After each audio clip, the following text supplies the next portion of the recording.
We thought Kirk Cousins' arrival would bring peace to our franchise, but the pressure cooker is already whistling loud behind the scenes. How long is our #1 overall draft pick going to have to ride the pine and watch from the sidelines?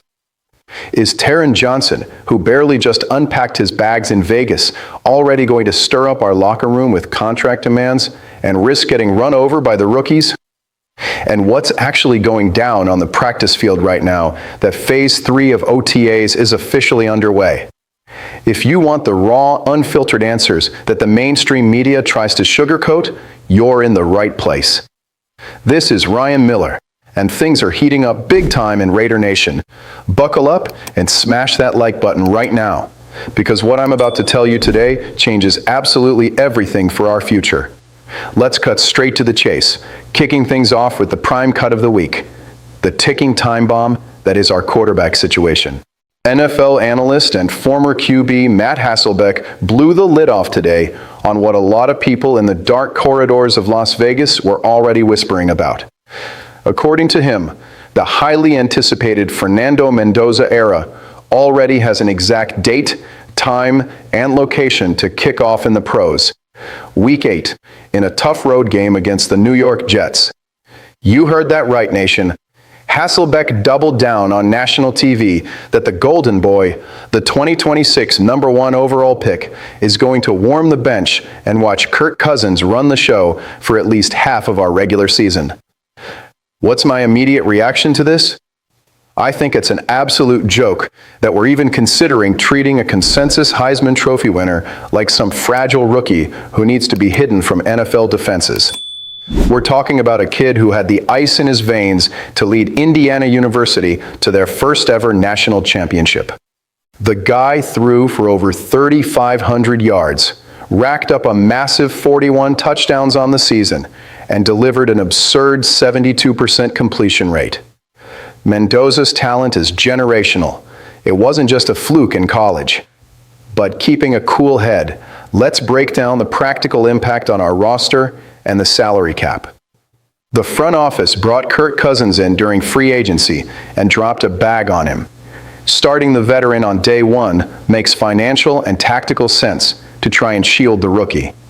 But think about this chaotic scenario with me. Imagine if Cousins steps on the field in those early weeks, gets happy feet in the pocket, throws some boneheaded interceptions, and we hit week 4 staring down a losing record. The fan base is going to be calling for the coach's head and demanding Mendoza on the field immediately. The psychological toll on the locker room would be brutal.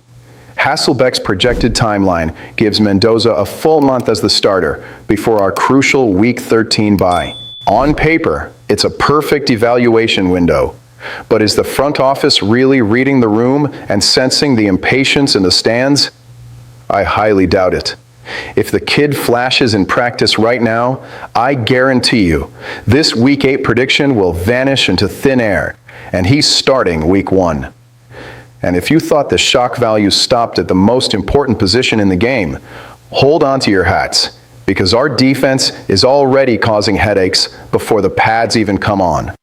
Taron Johnson, the cornerback we grabbed at the last minute in a trade with the Buffalo Bills back in March, simply decided he's a no-show for our voluntary workout program.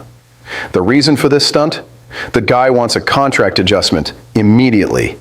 He's barely broken a sweat in the silver and black, and he's already making financial demands.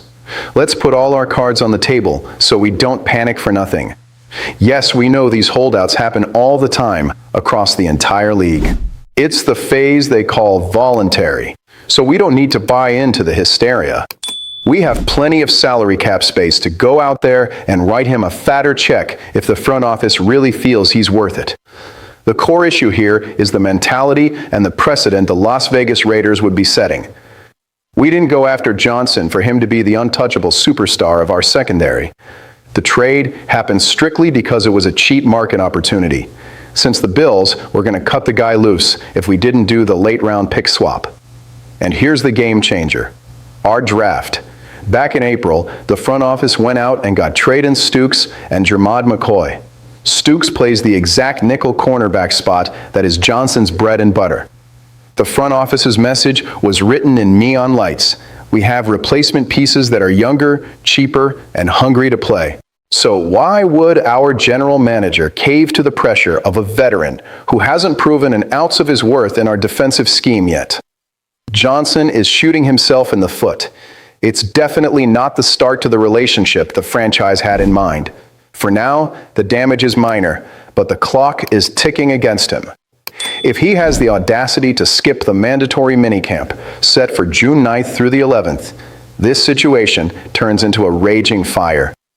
My clear-cut bet, the Raiders are going to call his bluff and let the veteran sweat it out. Now, turning our radar to something the media is letting fly under the radar while they focus solely on the contract drama. This Monday, May 18th, the Las Vegas Raiders took a massive step and officially entered Phase 3 of the off-season workout program, kicking off the infamous OTAs. We've got 4 absolutely crucial weeks ahead. The team is permitted to hold a total of 10 days of organized team activities. Why do you, the fan, need to care about this right now? Because this is exactly when the theory comes off the paper and the 2026 playbook actually starts clicking into gear. Even though live contact isn't allowed, Phase 3 is where things get real for the player's cognitive development. We're going to have 7-on-7s, 9-on-7s, and the highly anticipated 11-on-11s. It's in this near-game simulation environment that this so-called battle between Kirk Cousins and Fernando Mendoza is going to start being measured by the coaching staff. This is where the coaches look out on the field and know exactly who spent their vacation studying the playbook and who was just messing around. It's a vital period for our front office to evaluate the pieces. With no Taron Johnson out there, guess who's going to eat up all those reps in 7-on-7 drills? The rookies. Every route one of our receivers runs right now, every quick read the defense makes, all of it is being documented. The coaching staff is putting together the puzzle of the final roster, and whoever can't keep up with the fast-paced installation of the plays is going to be left in the dust before August even gets here. There is zero margin for laziness in OTAs. This transition is going to culminate in the 3-day mandatory minicamp in June. Until then, the foundation of the Las Vegas Raiders' aggression and execution for this season is being forged right now, under the blazing sun. Whoever blinks is going to lose their spot. To sum up this madness, the media already wants Mendoza benched until Week 8. Taron Johnson is pushing his luck for money before he's even proven himself in our jersey. And OTAs have kicked off in full force to separate the men from the boys on the field. With this whole scenario laid out, answer me a tough one. Would you rather swallow your pride and pay Taron Johnson what he wants so we don't destabilize the veteran secondary?